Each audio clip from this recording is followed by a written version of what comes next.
Olá pessoal, tudo bem com vocês? Espero que estejam todos bem. Hoje vamos continuar o nosso curso de CFE 464, Acionamentos e Comandos Elétricos, para o curso técnico em Eletrotécnica. Meu nome é Eric Matheus da Silveira Brito, sou professor da Universidade Federal de Viçosa, Campus Florestal, e esta é a aula 8, Partida Direta de Motores Trifásicos. Esta aula vai ser dividida em duas partes. Na primeira parte, vamos ver algumas características da partida direta e vamos analisar os diagramas de potência e de comando para a realização de uma partida direta convencional. Iremos também reproduzir essa partida em um ambiente de simulação CAD-Simo 3.0. Na segunda parte da disciplina, repetiremos esses procedimentos para a partida direta com comando local e remoto e para a partida direta com acionamento intermitente, além de fazer uma análise do dimensionamento dos componentes aplicados na partida direta. Então vamos começar. A partida direta, pessoal, ela consiste na conexão do motor diretamente à sua tensão de alimentação nominal. Isso quer dizer que nenhum método de partida é aplicado com o objetivo de reduzir a corrente de partida do motor, que a gente já viu que pode ser até 10 vezes maior que a corrente nominal, certo? Isso quer dizer, então, que a partida direta é um dos métodos mais simples que se tem de partir um motor, já que a gente vai conectá-lo diretamente à sua tensão de alimentação. Mas isso não quer dizer que a gente vá ligá-lo diretamente na rede elétrica trifásica, por exemplo. Aqui, todos os componentes de proteção e de manobra estarão presentes nos circuitos de carga, de potência e de comando. Mas, como essa partida é um dos métodos mais simples, ela também vai ter um número reduzido de componentes, tanto no circuito de potência quanto no circuito de comando, o que, um número reduzido de componentes, pode acarretar uma redução de custo também. E uma outra grande vantagem dessa partida direta está relacionada com o elevado torque de partida. A gente consegue ver aqui, por exemplo, no gráfico de torque por velocidade, que o torque de partida direta ele é maior, ele é superior ao torque nominal de carga desse motor na condição nominal de tensão e de velocidade, de potência e de velocidade. Esse torque ele pode ser até 3 vezes maior do que o torque nominal, e isso é muito interessante porque esse nosso motor, na partida direta, ele pode partir tanto com carga, tanto a vazio quanto com carga, certo? E dependendo da aplicação que necessite de um torque elevado na partida, essa partida direta ela pode ser bem interessante. Mas como desvantagem, a primeira desvantagem mais óbvia de todas é que esse motor ele vai ter uma corrente de partida elevada, até 10 vezes, alguns motores aí podem apresentar 6, 7, 8, até 10 vezes o valor da corrente nominal durante a partida. Por isso, até por norma, esses motores, essa partida ela é limitada a motores de 7,5 a 10 CV, dependendo de qual tensão de alimentação esse motor possui, porque dependendo da tensão a corrente é menor. Com motores que são ligados em tensão mais alta, para uma mesma potência, possuem correntes mais baixas. Então, essa partida direta ela é limitada a motores aí até 10 CV, 10 cavalos vapor.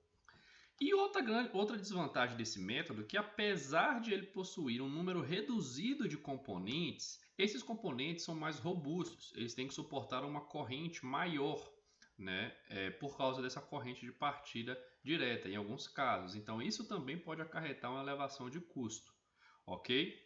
Aqui nesse gráfico aqui a gente consegue ver a corrente de partida direta em relação à corrente nominal, e a gente vê que ela começa num valor muito elevado, e ela vai reduzindo até em regime chegar na sua corrente nominal, quando a sua velocidade está na sua velocidade nominal. Perfeito? Então é isso. Agora vamos aprender como que a gente faz a ligação desse motor na partida direta convencional, a mais simples de todas. Aqui está somente o circuito de potência do motor, e a gente consegue perceber que todas as proteções estão presentes. A gente tem aqui o disjuntor, certo? O fusível, o contator para realizar a manobra e o relé térmico. Perceba, cuidado para não confundir partida direta com a conexão direta da rede elétrica no motor. Não é isso, A partida direta significa que quando a gente manobrar o contator K1, que eu nomeei aqui como K1, nós vamos jogar diretamente essa tensão nominal nos terminais do motor, seja ela 220, 380, 440, isso aí vai depender da especificação do motor. Mas nós vamos conectar diretamente essa tensão nominal, 100% dessa tensão nos terminais do motor. Isso é o que caracteriza a partida direta. Mas nós não podemos desprezar todos esses componentes. Uma informação muito importante aqui é que, se vocês perceberem, eu estou utilizando um disjuntor motor aqui para fazer o seccionamento do meu circuito. Esse disjuntor motor, como a própria representação, o símbolo aqui, ele nos mostra, ele tem a operação de seccionamento magnético, né? Através da manopla do disjuntor, né? E esse seccionamento ele pode ocorrer através da manopla ou ele pode ocorrer através de um elemento bimetálico, ou seja, térmico, e de um elemento de corrente de curto-circuito. Em outras palavras, esse disjuntor possui proteção tanto contra curto-circuito como contra sobrecarga, né? O que muitos podem pensar que isso dispensaria a utilização de fusíveis e de relés térmicos. Na prática, tá? Muitas instalações consideram apenas o dimensionamento do disjuntor motor, porque ele foi feito justamente para isso.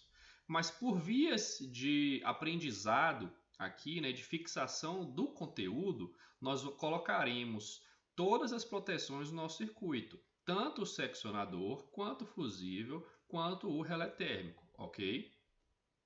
Bom, e como que funciona esse circuito aqui? Esse motor ele vai ser ligado quando ocorrer a manobra desse contator K1. Tá? Então basta que a gente consiga alimentar esse contator K1 e esse motor vai começar a girar. E além disso, esse motor essa partida pode ser aplicada a motor de 3, 6, 9 ou 12 terminais, né? Se a gente lembrar, os motores de 3 terminais, eles já estão na configuração Y ou delta, ou seja, as suas bobinas já foram internamente conectadas, configuradas, e você já tem ali a sua configuração definida, então isso vai permitir um nível de tensão. Se ele for conectado em delta, por exemplo, ele vai aceitar uma tensão de 220, se ele for conectado em Y, ele vai aceitar uma tensão de 380, por exemplo, né? Lembrando que a tensão da conexão em estrela ela é raiz de 3 vezes maior do que a tensão de conexão em delta nominal. Mas isso não vem ao caso, tá? Se a gente tiver motores com 6, 9 ou 12 terminais, quer dizer que essa configuração interna das bobinas ainda não foi feita. Nós podemos fazê-la, certo? E como nós podemos fazê-la, a gente pode configurar da forma como a gente achar melhor, né? Aqui ela vai permitir 2 tensões de regulamentação, né? Já que a gente não definiu ainda qual configuração que a gente vai utilizar. E na configuração de 9 ou 12 nós vamos ter aí 4 níveis de tensões possíveis, né? 3 terminais aí já tem apenas um nível de tensão, porque a configuração já foi bem definida. Então, essa partida direta não importa o número de terminais do motor que a gente tem, né? A gente só precisa saber qual que é a configuração que foi feita nele internamente para saber qual que é o nível de tensão que a gente vai aplicar nesses terminais, ok? Bom, e o circuito de comando, né? O que nós temos nele? Por simplicidade, tá? Para que essa imagem não ficasse muito grande, eu omiti todas as proteções que estão presentes nesse circuito. Eu não estou dizendo para nós desprezarmos ela, mas sim estou falando que entre este ponto e este ponto existe aí um disjuntor que pode ser monopolar ou bipolar, né? Ele pode seccionar uma fase apenas ou 2 fases. Tem o fusível também por fase. Tem o contato auxiliar do relé térmico, normalmente fechado, que está representado aqui. Nós vamos ver por que ele está aqui representado. E tem a botoeira de emergência, que ela é normalmente fechada, do tipo cogumelo, né? Com retenção. É uma botoeira de segurança, né, que a gente vai utilizá-la sempre que ocorrer uma situação atípica que a gente necessite interromper o funcionamento do motor de forma imediata. Ok? Então tudo isso já está aqui presente nas proteções. Como que vai ocorrer então a partida desse motor? Ela vai se dar através do acionamento da bobina do contator K1. E como que a gente faz para acionar K1? A partir do momento que o disjuntor está seccionado, permitindo a alimentação do circuito, quando a gente pressiona essa chave S1, tá?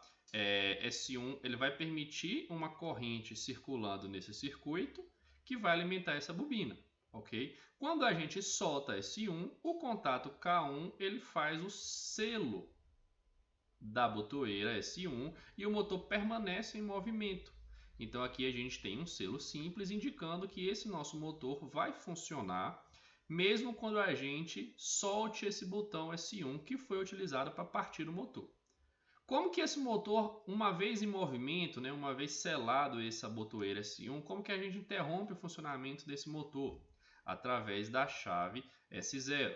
Uma vez que a gente pressiona essa chave, ela vai abrir esses terminais e ela vai interromper essa circulação de corrente, tanto pela botoeira quanto pelo contato de selo, né? Vai interromper, vai zerar, vai abrir. Aqui vai abrir o contator K1, ok? Perceba o seguinte, S0 não é a única forma de interromper o funcionamento do motor. Ele pode ser interrompido pelo contato normalmente fechado do relé térmico, se ocorrer uma sobrecarga. Ele pode ser interrompido caso ocorra um curto-circuito e o fusível desarme. Ou ele pode ser interrompido pela botoeira de emergência ou pelo seccionamento do disjuntor, né? Tirando aqui o disjuntor, o fusível e o contato auxiliar do relé térmico, que são questões de proteção, nós precisamos tomar cuidado para não confundir uma botoeira do tipo desliga, que foi projetada para desligar o motor, com a botoeira de emergência, né? Elas não são a mesma coisa. Essa botoeira de emergência ela tem que estar presente no circuito para um caso de ocorrer uma emergência que o motor precise ser imediatamente interrompido. Esse botão S0 ele é um botão desliga que ele não precisa ser pressionado durante uma situação atípica de funcionamento, né? Ele pode ser interrompido diariamente, né? Liga o motor, desliga o motor, liga o motor, desliga o motor, é uma operação normal do motor. Tá? Então essa botoeira, por exemplo, ela pode ter um ciclo de funcionamento com uma frequência muito maior do que a botoeira de emergência. Em alguns casos, infelizmente, vocês vão ver que apenas um dos dois vai estar presente no circuito, mas vocês precisam entender que eles possuem funções diferentes, por mais que o objetivo final seja desligar o motor, ok? Bom, e aqui a gente consegue ver também que a gente tem alguns elementos do lado de cá, né? A gente tem H1, que é um LED ou sinaleiro luminoso, né? Igual algumas referências vão apresentar, um sinaleiro, que é, na verdade, um indicador visual, né, luminoso, que indica que o motor está ligado. Como que eu sei que esse LED H1 ele vai ser ligado quando o motor estiver funcionando? Através do contato auxiliar de K1. Quando eu alimentar K1, quer dizer que lá no meu circuito de força, né, de potência, eu manobrei o meu motor e ele entrou em funcionamento. E aí, quando essa bobina é alimentada, esse contato K1 fecha e aí esse LED liga. Tá? Da mesma forma, H2 é um LED vermelho que indica que o motor está desligado. Para isso, eu utilizo um contato normalmente fechado. Quando K1 está desligado, esse contato está fechado e o LED vermelho está aceso.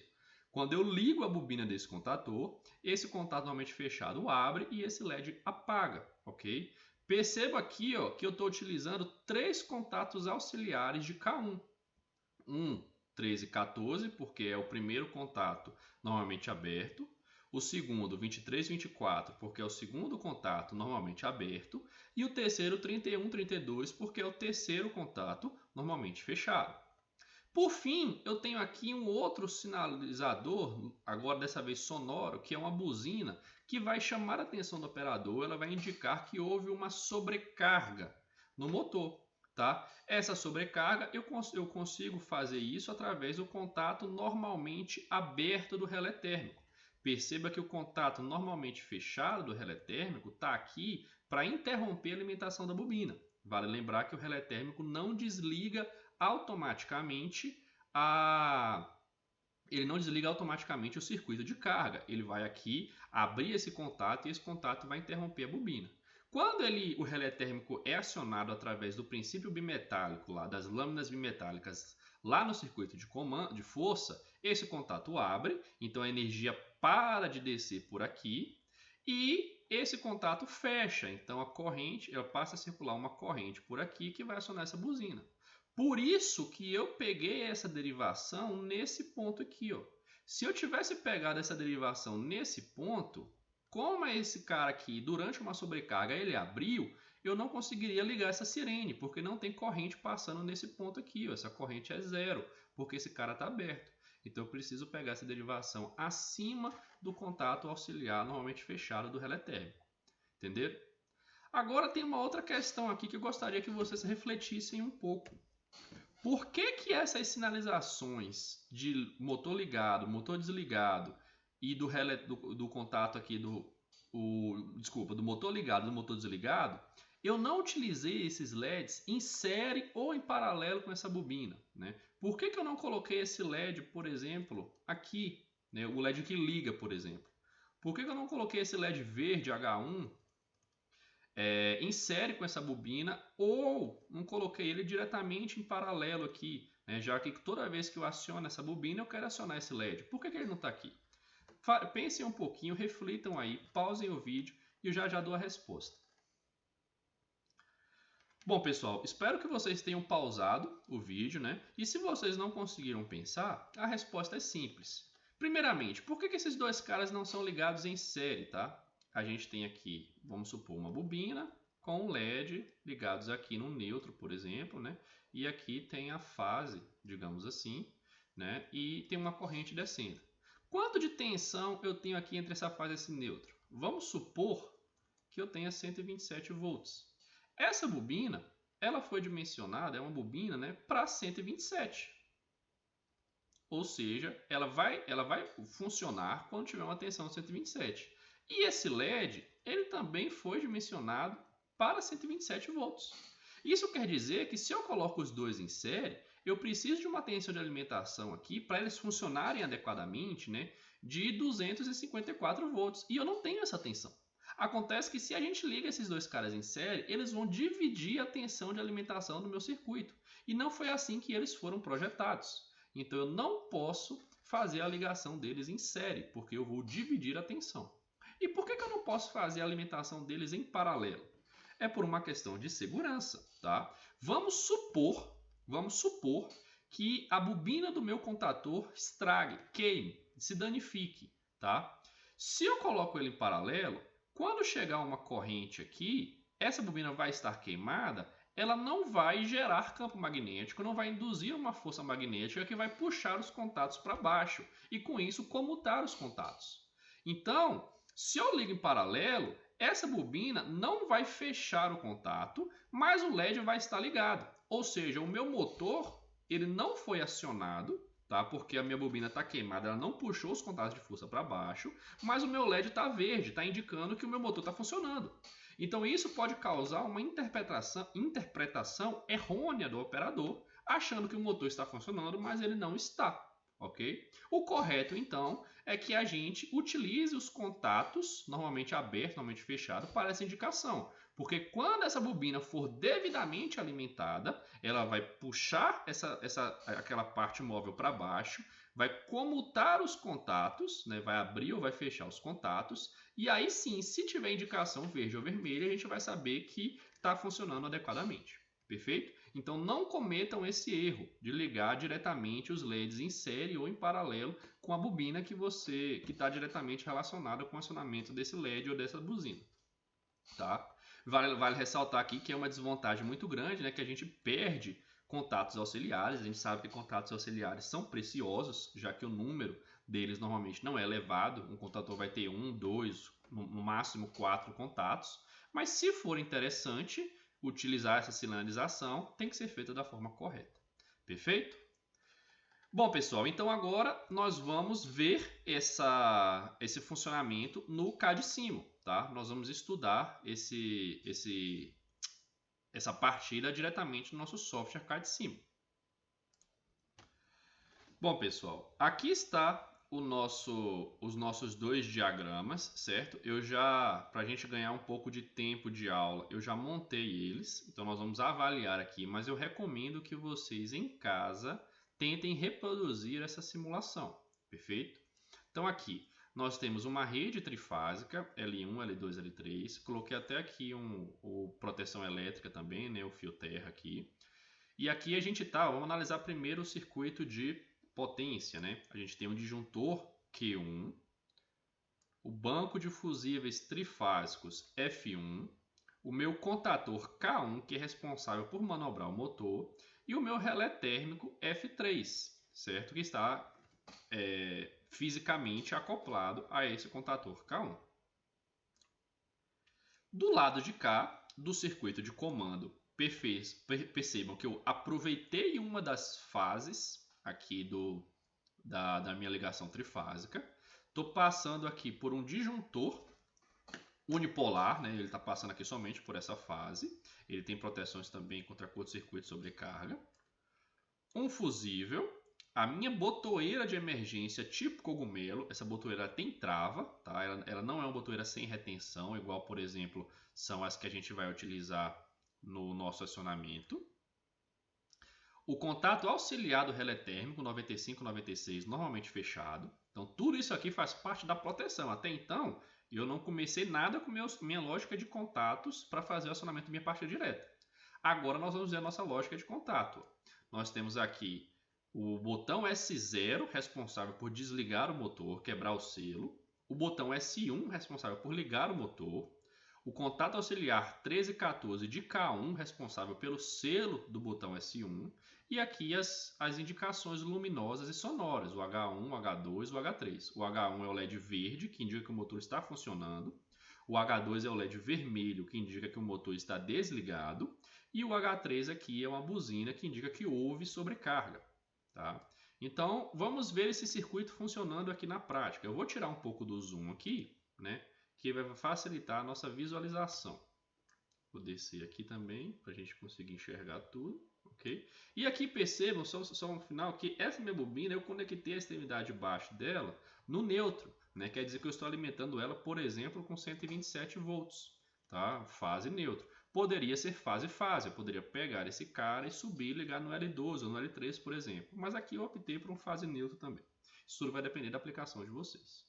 Então a gente vai clicar nesse botãozinho verde aqui de simulação e vamos ver ele funcionando, tá? Primeira coisa que eu preciso fazer é seccionar os dois circuitos. Perceba que quando eu seccionei o meu circuito de carga e o meu circuito de potência, o meu LED vermelho automaticamente ligou. Quer dizer que o meu circuito está energizado e como o meu motor está desligado, o meu LED vermelho indica que está tudo bem, está tudo em funcionamento, mas o meu motor está desligado, está parado, ok? Quando eu aperto o meu botão S1, perceba, quando eu aperto aqui, ó, ele alimenta a bobina de K1. Quando eu solto essa bobina de K1 continua alimentada pelo selo, tá? E o motor começa a girar, nesse caso aqui no sentido anti-horário, tá? Agora o meu LED vermelho apagou e o meu LED verde ligou, né? Indicando que o meu motor está em funcionamento. Se eu apertar o botão S0, eu quebro o selo, desligo o meu motor e o LED vermelho liga, tá? Então aperto S1, liga, fecha o selo, aperto S0, desliga e aqui inverte aqui a condição dos LEDs. Vamos supor que o motor esteja ligado agora, né? Se deu algum problema mecânico lá, eu vi que tem um cara quase colocando a mão no eixo do motor lá e vai causar um acidente, eu preciso interromper rapidamente esse cara. Eu posso, se eu não tiver velocidade suficiente, né? Se eu não tiver condição suficiente de apertar meu botão S0, eu posso optar por apertar a minha chave cogumelo, que ela vai desligar o meu circuito, obviamente, né? O interessante dessa chave cogumelo é que ela é uma chave cogumelo que ela trava, né? Quando você aperta ela, por exemplo, alguns modelos elas têm uma trava que para você soltar ela, você precisa girar. É uma forma de segurança de você, ocasionalmente, sem querer, não voltar essa chave para a posição normalmente fechada e permitir uma nova religação do motor sem verificar qual foi o problema que deu. Tá? Em outros casos, ela possui até uma chave, né, que você só consegue retornar para a posição principal de repouso dela, normalmente fechada, se você gira essa chave. E essa chave pode ficar só por conta de um supervisor, de um pessoal da manutenção, né, para restringir o acesso, né, dessa chave para pessoas normais. Uma outra forma de a gente verificar aqui, ó, é que se o fusível do circuito de comando desarma, ele também, né, corta a alimentação aqui e eu não consigo mais ligar o meu motor enquanto eu não fizer o reparo, a substituição desse fusível.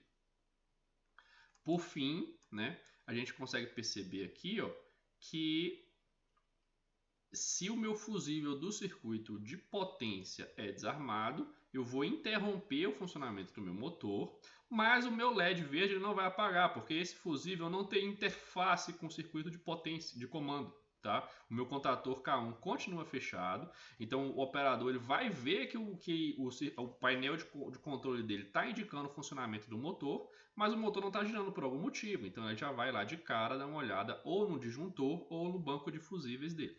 Perfeito? E por fim, que a gente consegue perceber aqui, ó, é que quando o relé térmico é acionado, né, houve alguma sobrecarga, ele vai abrir o contato normalmente fechado do relé térmico, vai desligar a alimentação da bobina e aqui, ó, vai fechar o contato normalmente aberto. Então vai ter uma sirene tocando, chamando a atenção do operador para que ele veja que teve uma sobrecarga. Então ele vai lá, ele vai verificar a sobrecarga, o relé térmico vai estar lá na posição manual, né, hand, que ele só vai voltar para a sua posição de armado novamente quando ele manualmente girar a chavinha. Não vai correr o risco desse elemento bimetálico esfriar e ele voltar a fechar o contato automaticamente sem que o operador verifique o que causou aquela sobrecarga. Perfeito, pessoal?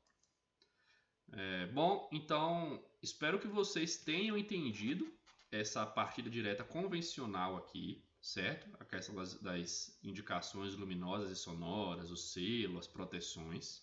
Recomendo que vocês tentem reproduzir esta partida em casa para vocês aprenderem a se localizar, né, nos componentes, onde que estão cada coisa, como que você faz a conexão, tá ok?